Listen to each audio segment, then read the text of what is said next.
तिरंगा हमारे देश की शान है और इसके लिए देश के लोग अपनी जान तक निछावर कर देते हैं। पर क्या आपको पता है कि इस तिरंगे झंडे के पीछे का इतिहास क्या है और इसको क्यों फहराया जाता है? 15 अगस्त आने वाला है और इस मौके पर आज हम आपको बताएंगे झंडे का इतिहास और तिरंगे से जुड़ी कुछ जरूरी और खास बातें।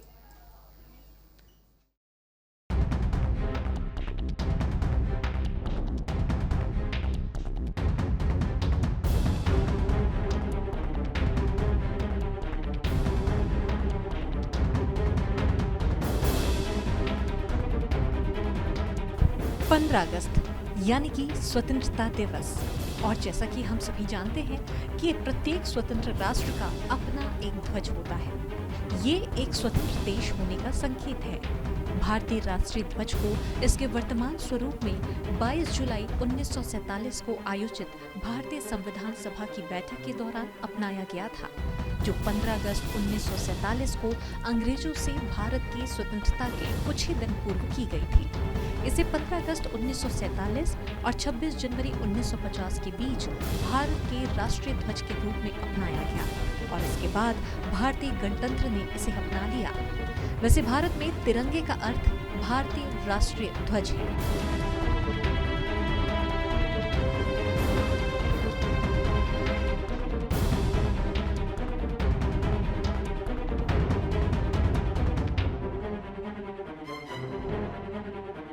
अब जानकारी के लिए हम आपको ये बता दें कि भारतीय राष्ट्रीय ध्वज में 3 रंग की क्षैतिज पट्टियां हैं। सबसे ऊपर केसरिया, बीच में सफेद और नीचे गहरे हरे रंग की पट्टी होती है और ये तीनों समानुपात में होते हैं।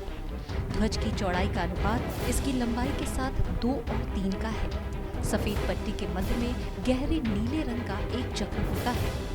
ये चक्र अशोक की राजधानी के सारनाथ के शेर के स्तंभ पर बना हुआ है। इसका व्यास लगभग सफेद पट्टी की चौड़ाई के बराबर और इसमें 24 तीलियां होती हैं।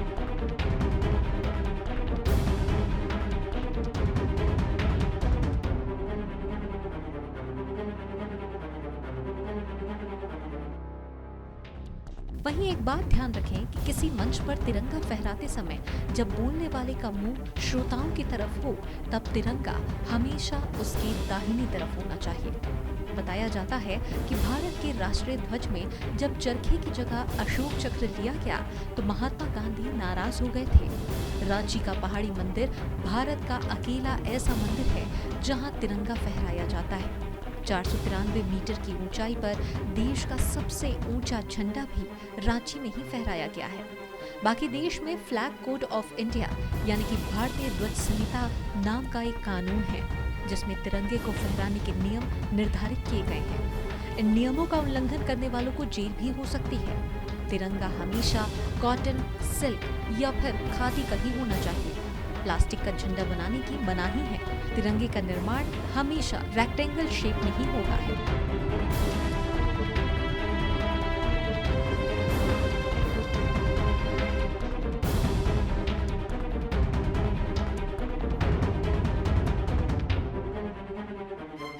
एक बात और हम आपको बता दें कि देश के लिए जान देने वाले शहीदों और देश की महान शख्सियतों को तिरंगे में लपेटा जाता है। इस दौरान केसरिया पट्टी सर की तरफ और हरी पट्टी पैरों की तरफ होनी चाहिए। शव को जलाने या दफनाने के बाद उसे गोपनीय तरीके से सम्मान के साथ जला दिया जाता है या फिर वजन बांधकर पवित्र नदी में जल समाधि दे दी जाती है।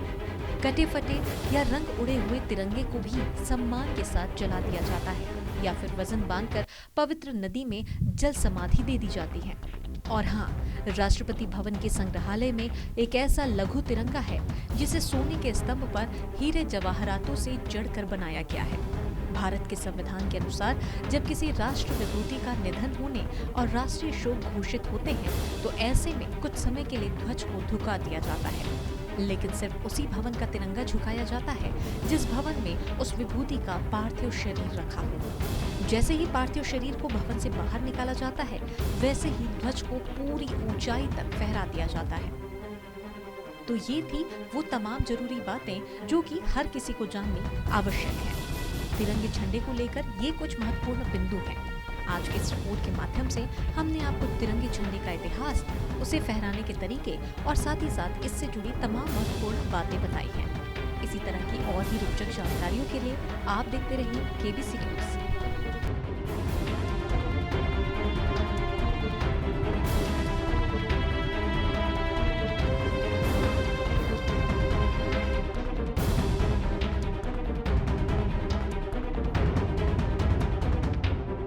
अगर आप जानते हैं वीडियो एडिटिंग और करना चाहते हैं जॉब, तो आपके लिए है बड़ा मौका।